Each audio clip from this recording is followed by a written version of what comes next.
Welcome back to Black and White. I'm Sheldon. And I'm Mark. And I got a question. Actually, I want to bring up something that's been eating at me. Mm-hmm. Black churches.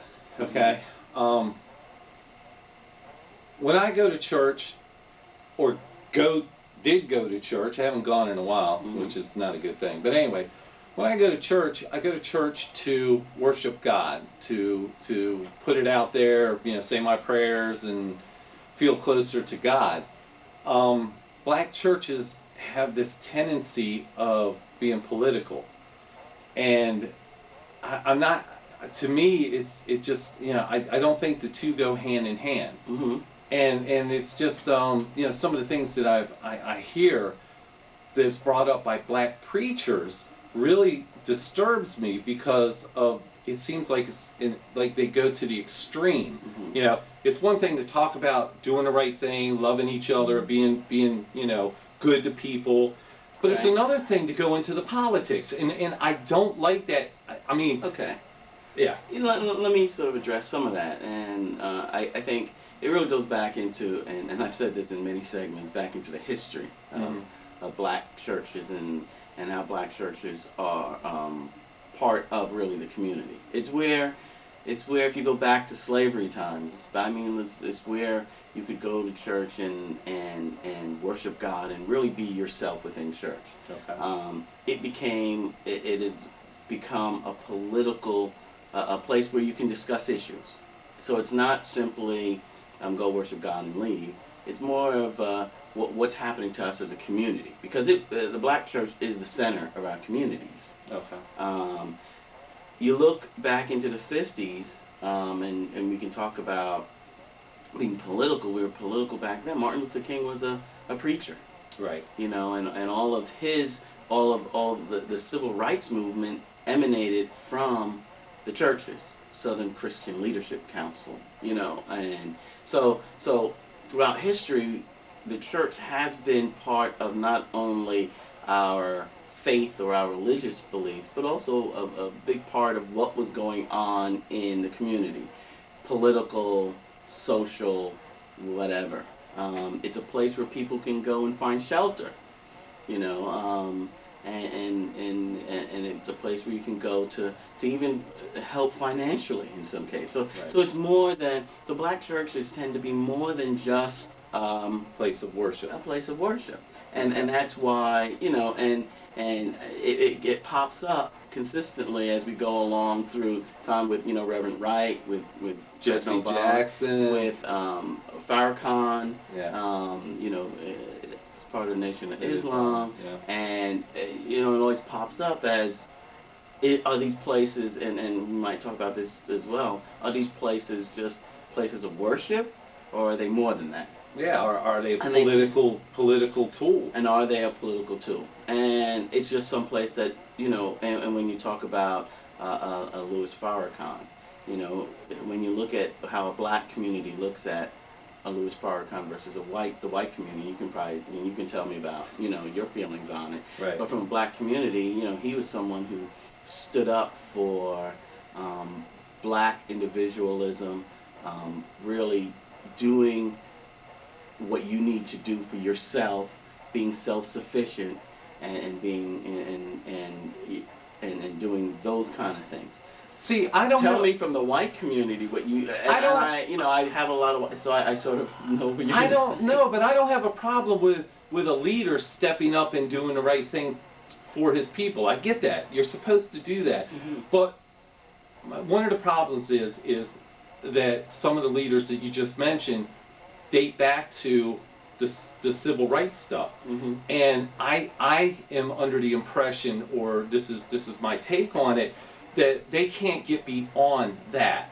Okay, that might have been like their period of time when they were powerful in the leadership and they were strong, and it seems to me that the black leaders, the black preachers, have a tendency of going back and bringing black and white issues back up constantly to feed off of that and create the tension between the two groups, and that really bothers me because We're not in the 50s or 60s. But what happens with that is that it evolves. So you had Martin Luther King, who was fighting for just basic human rights at that point.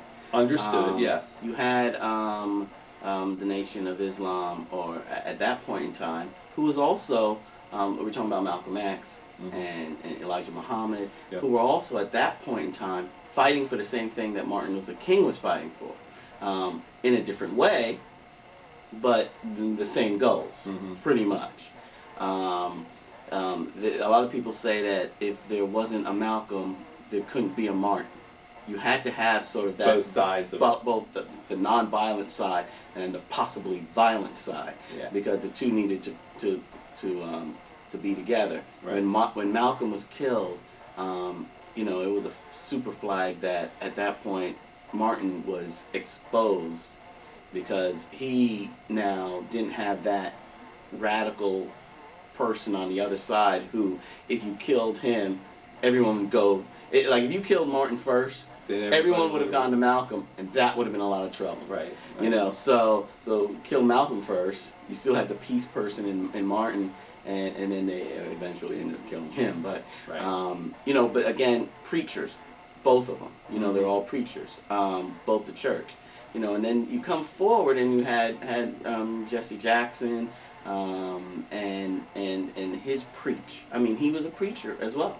Yeah. You know, running for president, doing all those things. Again, coming from that same group of civil rights leaders. You know, who again came up through the church, because when you're in the church, you know, everyone's there, and it's the way to it was a way to communicate, because the church again is more than just the religious place for us. It's that plus the community and what's happening in society. So you know, so you had that, and then you had and you continue, and I'm missing probably people along the way. There's Al Sharpton, but who again came up from that kind, and they come up, but when when you hear them, your Reverend Wright was talking about. I believe he had issues with what was going on in society today with Iraq and the war and all those things, and yeah, you know, a lot of things when you start talking about race and who's in charge, you know, white people are in charge. We're in charge. I mean, you know, during these times, so you always blame the people that are in charge and running. I'm sorry. I look at the makeup of Congress, and there are enough black congressmen in the House, and in the Senate you have black senators. But that's not the point. The point is that the government is no longer a white government, and for him to come out with some of that stuff, you know, it seems that it just pumps up the animosity towards each other.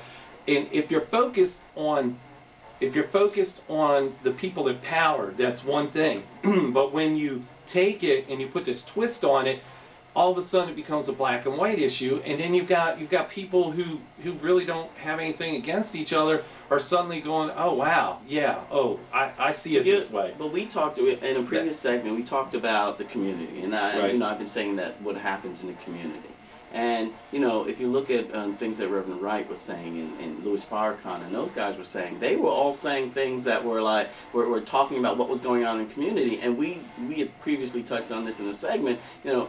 Guns and alcohol and drugs are being pumped into the communities, not by us, you know, by outside forces that tend to be white. And then you look and they go, well, you know, where is all of this negative things coming from? And then they respond and they say, you know, we have to watch out for this, this, and this, and that's why. And if it's happened to be run by white people, then white people go, well, why are they picking on us? And it's like, well, you know. Again, you got. And then you have even now, if you look at Congress and the different things that they're trying to do, you know, a lot of it affects minorities. A lot of what happens will affect minorities.